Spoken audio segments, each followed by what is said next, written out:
एकादशी का दिन आया, एकादशी को लाखों की तादाद में लोग जाते हैं वहां दर्शन करने। आज सुबह से इतनी भीड़ थी, जना बार बार सोच रही है आज पंडरीनाथ पता नहीं आएंगे कि नहीं, आज इतनी भीड़ है, आज पता नहीं कीर्तन में आएंगे कि नहीं, इतने वैष्णव आए, हो सकता है नहीं आवे। बहुत व्याकुल थी, घबराहट हो रही थी जना को। जैसे ही कीर्तन प्रारंभ किया नामदेव जी ने, बहुत देर हो गई ठाकुर जी नहीं आए। जना बोली मुझे पता था आज नहीं आएंगे, बहुत भीड़ होगी। आज पहली बार जना ने मन बनाया मैं मंदिर में जाके दर्शन कर आऊं, वो नहीं आ पाए तो मैं चली जाऊं। और जैसे ही जना अपने स्थान से खड़ी हुई, तभी क्या देखती है, कस्तूरी की सुगंधी आने लगी। जना ने नेत्र खोल के घुमा के देखा तो ठाकुर जी उछलते उछलते आ रहे थे, नृत्य करते हुए आ गए कीर्तन में और फिर से नृत्य करने लगे। जना इतनी प्रसन्न हो गई, मेरे लिए ठाकुर जी आ गए। लेकिन पहले जितना रो रही थी उससे अधिक रोने लगी। क्यों?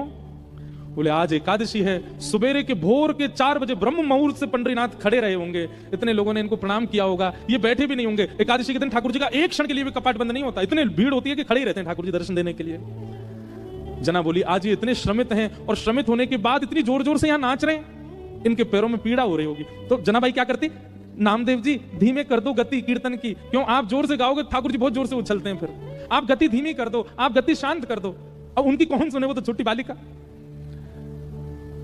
और तेज होने लगा और तेज, जना बाई तो बिखर गई, अरे धीमे करो कीर्तन, पंडरीनाथ को कष्ट हो रहा होगा। लेकिन छोटी बालिका मान करके सबने उठा के किनारे बैठा दिया, सब अपने कीर्तन में नाचने लगे।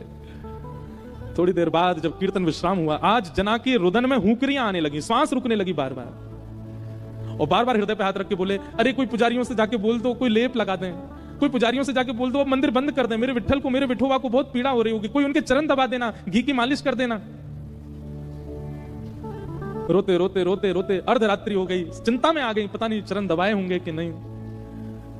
जनाबाई की इस विरह वेदना को ठाकुर जी सह नहीं पाए, और इतने में ही अर्धरात्रि में नामदेव जी के घर के आंगन में जहां जनाबाई बैठ के रो रही थी, ठाकुर जी प्रकट हो गए साक्षात। और प्रकट होकर के यही पंडरीनाथ, यही विट्ठल भगवान जनाबाई के सामने खड़े हुए, और खड़े होकर तुरंत बैठ गए, अपने दोनों पैर जनाबाई की गोद में दे दिए, ले रोए मत, दबा ले मेरे पैर, इतना रो रही है सुबह से।